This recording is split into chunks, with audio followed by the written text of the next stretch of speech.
bertemu kembali dalam mata kuliah Komunikasi dalam Keperawatan 2. Pada pertemuan sebelumnya kita sudah mendiskusikan tentang kemampuan komunikasi yang berkaitan atau implikasinya terhadap wawancara klinis pada pasien ataupun pada keluarga. Yang kali ini kita akan mendiskusikan tentang gangguan fisik yang terjadi atau bagaimana sih kemampuan perawat atau apa yang harus kita lakukan sebagai perawat dalam melakukan komunikasi pada orang yang mengalami gangguan fisik.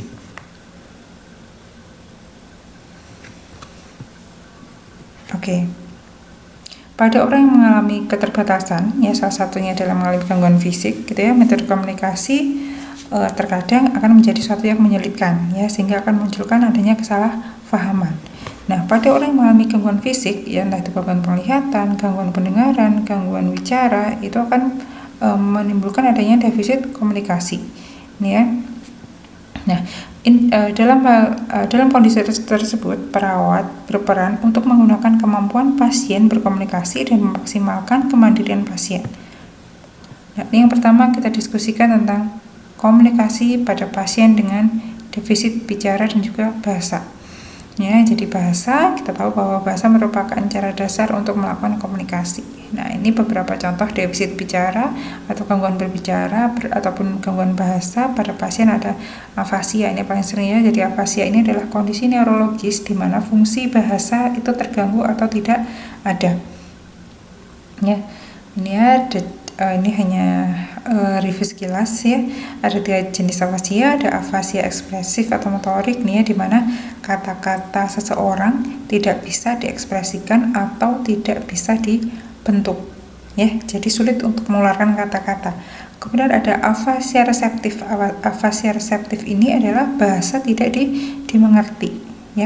Jadi kalimat yang disampaikan itu tidak sesuai dengan kosakata yang betul. Kemudian ada afasia global. Afasia global ini mencakup defisit ekspresif dan juga afasia reseptif. Jadi sulit untuk mengeluarkan kata-kata dan sulit untuk mengeluarkan kata-kata, sulit untuk membuat kata-kata dan sulit untuk mengeluarkan suara. Itu adalah afasia global. Nah, bagaimana cara melakukan komunikasi pada pasien dengan afasia? Ini beberapa langkah yang dapat kita lakukan. Yang pertama adalah berikan cukup waktu bagi pasien untuk mengolah pikiran dan menerima informasi. Jadi setelah kita menyampaikan pesan, setelah kita menyampaikan informasi, berikan jeda waktu kepada pasien untuk pasien itu berusaha untuk menerima informasi yang kita sampaikan. Kemudian yang kedua, fokuskan pada kemampuan pasien untuk berkomunikasi. Jadi media apa yang disukai atau yang mampu dikuasai oleh pasien untuk melakukan komunikasi itu yang kita manfaatkan. Kemudian kita gunakan sentuhan, ekspresi wajah yang sesuai, dan selanjutnya intonasi ataupun suara yang tepat. Kemudian ini yang saya sampaikan pada poin yang kedua tadi ini dukunglah dengan metode alternatif. Apakah komunikasi melalui buku, tulisan, dan sebagainya. Lalu yang kelima, hindari percakapan yang panjang. Jadi usahakan dalam melakukan komunikasi pada pasien dengan afasia, usahakan menggunakan kalimat percakapan yang pendek dan langsung pada intinya. Kemudian jangan lupa pujilah usaha pasien dan gunakan humor untuk memberikan relaksasi saat berkomunikasi. Ini adalah komunikasi pada pasien dengan afasia. Selanjutnya yang ke-7 ada yang terlewat ini Nah, jadi pada komunikasi pada pasien yang mengalami afasia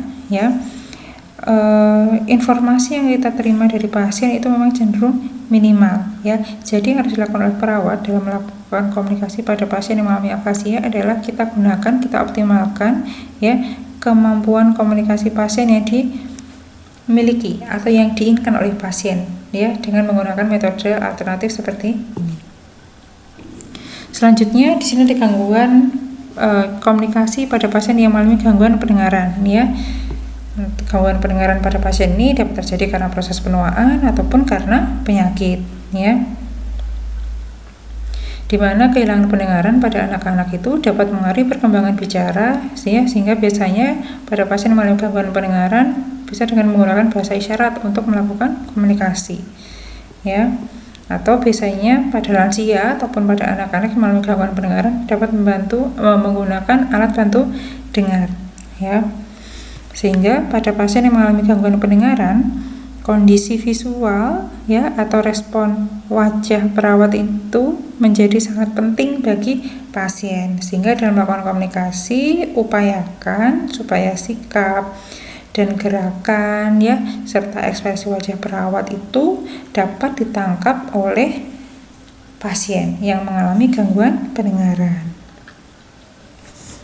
Nah, ini langkah komunikasi pada pasien dengan gangguan pendengaran. Yang pertama ini, ya, orientasikan kehadiran diri perawat, ya, atau tunjukkan kehadiran diri perawat pada pasien, ya, dengan cara misalkan minta pasien, ya, atau memposisikan diri di depan ataupun di hadapan pasien, ya. Dan yang kedua, usahakan menggunakan bahasa yang sederhana dan bicaralah dengan perlahan untuk memudahkan pasien membaca gerak bibir perawat, ya. Jadi mulut perawat dibuka lebar, ya, dengan ekspresi atau gerakan mulut yang jelas, ya, diharapkan pasien dapat membaca atau melihat gerakan mulut dari perawat. Kemudian yang ketiga, usahakan berbicara dengan posisi tepat di depan pasien dan pertahankan sikap tubuh dan mimik atau ekspresi wajah yang lazim atau yang sesuai. Ya, selanjutnya saat berkomunikasi dengan pasien jangan mengunyah sesuatu saat berbicara, ini sudah pasti, ya. Kemudian selanjutnya apabila ada sesuatu yang sulit untuk dikomunikasikan, cobalah sampaikan pesan dalam bentuk tulisan ataupun gambar. Lalu yang ketujuh, jika pasien memakai alat bantu dengar, pastikan alat bantu dengarnya sudah terpasang dengan baik, sudah di-on-kan, ya, dan disesuaikan, serta memiliki baterai yang bekerja, ini kalau yang menggunakan sistem baterai. Kemudian jauhkan tangan dari wajah perawat saat berbicara, ya. Intinya area mulut, area bibir perawat itu jangan tertutup, ya. Lalu yang ke-9, bicaralah dengan cara yang normal tanpa berteriak, ya. Lalu yang ke-10, jika pasien mengalami kesulitan memahami pesan, temukan cara yang berbeda untuk mengatakan hal yang sama, bukan mengulangi kata-kata, ya. Misalkan dengan menunjuk benda dan sebagainya. Lalu yang ke-11, gunakan bahasa sederhana, kalimat singkat, ya, untuk membuat pesan lebih mudah dimengerti oleh pasien. Lalu selanjutnya jangan terburu-buru, ya. Atau kalau diperlukan hadirkan interpreter, ya, orang yang bisa menerjemahkan, ya, atau keluarga untuk menjelaskan metode berkomunikasi dengan pasien, ya. Oke, yang perlu digarisbawahi di sini, ya, seperti pada pertemuan sebelumnya, bahwa saat kita melakukan komunikasi pada pasien, entah itu saat kita melakukan wawancara klinis, melakukan pengajian ataupun melakukan intervensi, ada 3 tahap, ya, atau ada 3 fase yang harus dilakukan, ya. Ada fase orientasi, fase kerja, dan juga fase terminasi. Nah, ini beberapa contoh percakapan, ya. Beberapa contoh percakapan pada pasien yang mengalami gangguan fisik sehingga menimbulkan hambatan dalam melakukan komunikasi, ya. Ini contohnya adalah kalimat percakapan pada pasien yang mengalami gangguan pendengaran, ya. Nanti bisa dibaca, saya berikan materinya, ya. Nah, ini misalkan, ya, ketika perawat setelah mengucapkan salam, perawat memperkenalkan dirinya, ya. Misalkan, saya Suster Mira. Nah, ini ekspresi wajah kita, sikap nonverbal kita harus jelas, nih, ya.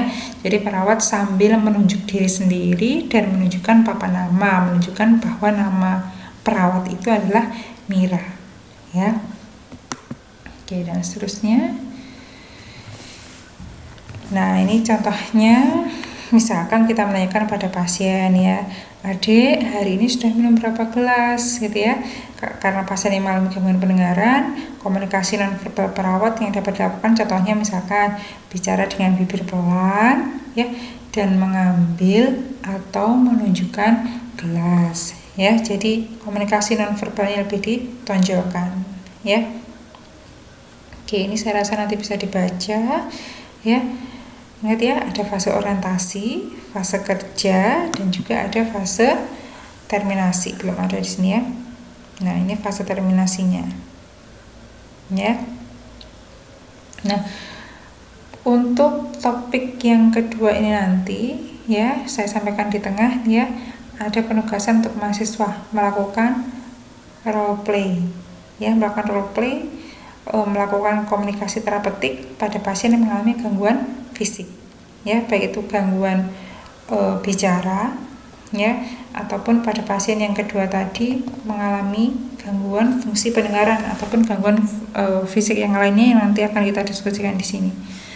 Nah, ini selanjutnya ya, pada pasien yang mengalami gangguan penglihatan ya, pada pasien yang dengan gangguan penglihatan tidak mampu melihat pembicara, tidak bisa melihat gestur pembicara, tidak bisa melihat komunikasi nonverbal dari perawat ya. Nah, kepada pasien yang mengalami gangguan penglihatan, kita optimalkan fungsi pendengaran ataupun sentuhan ya, karena fungsi penglihatan sedapat mungkin harus digantikan oleh informasi yang dapat ditransfer melalui indera yang lain ya, yang paling mudah adalah dari fungsi pendengaran. Nah, ini komunikasi pada pasien gangguan penglihatan. Yang pertama, ambil posisi yang dapat dilihat pasien ya, bila ia mengalami kebutaan parsial ya. Tapi kalau pasiennya tidak mengalami kebutaan total, tidak bisa melihat sama sekali ya, kita tunjukkan kehadiran kita dengan misalkan melakukan sentuhan pada pasien ya, atau sampaikan secara verbal keberadaan atau kehadiran perawat ketika berada di dekat pasien. Kemudian sebutkan nama perawat ya, kemudian berbicara menggunakan nada suara yang normal ya, karena dia nada suara ini memegang peran besar dan bermakna bagi pasien saat perawat berkomunikasi dengan pasien. Kemudian yang keempat, terangkan alasan ketika akan menyentuh atau misalkan mengucapkan kata-kata sebelum melakukan sentuhan pada pasien. Lalu yang kelima, informasikan kepada pasien ketika akan meninggalkannya atau ketika akan melakukan terminasi komunikasi. Lalu yang keenam, orientasikan pasien dengan suara-suara yang terdengar di sekitarnya ya. Kemudian yang ketujuh, komunikasikan pesan secara singkat ya. Lalu komunikasi pada pasien dengan gangguan bicara ya, gangguan bicara dapat terjadi karena kerusakan organ lingual, kerusakan pita suara ataupun gangguan persarafan ya. Nah, pasien yang mengalami gangguan bicara umumnya telah belajar berkomunikasi dengan menggunakan bahasa isyarat atau menggunakan tulisan dan juga gambar. Nah, ini ya beberapa langkah komunikasi pada pasien gangguan bicara. Yang pertama, dengarkan dengan penuh perhatian ya, kesabaran, dan jangan menginterupsi, jangan memutus komunikasi yang disampaikan oleh pasien. Kemudian yang kedua, ajukan pertanyaan secara sederhana atau ajukan pertanyaan tertutup yang hanya membutuhkan jawaban iya dan tidak. Lalu yang ketiga, berikan waktu untuk terbentuknya pemahaman dan respon. Kemudian gunakan petunjuk visual, baik itu dengan menggunakan komunikasi dengan menggunakan kata-kata, gambar, ataupun objek jika mungkin. Lalu izinkan satu orang untuk berbicara pada satu waktu ya, jadi pasien jangan dihadapkan pada banyak perawat ketika berkomunikasi. Jangan berteriak atau berbicara terlalu keras. Kemudian beritahu pasien jika kita sebagai perawat tidak mengerti tentang apa yang disampaikan oleh pasien kepada kita. Lalu yang ke-8, bekerja sama dengan ahli terapi bicara jika dibutuhkan ya. Kemudian ini hal-hal yang perlu diperhatikan pada pasien dengan gangguan bicara nih ya. Perawat benar-benar dapat memperhatikan mimik dan gerak bibir pasien. Ini kemampuan yang harus dimiliki oleh perawat. Kemudian usahakan memperjelas hal yang disampaikan dengan mengulang kembali kata-kata yang diucapkan pasien. Yang ketiga, mengendalikan pembicaraan supaya tidak membahas terlalu banyak topik. Lalu yang keempat, mengendalikan pembicaraan sehingga menjadi lebih rileks dan pelan ya.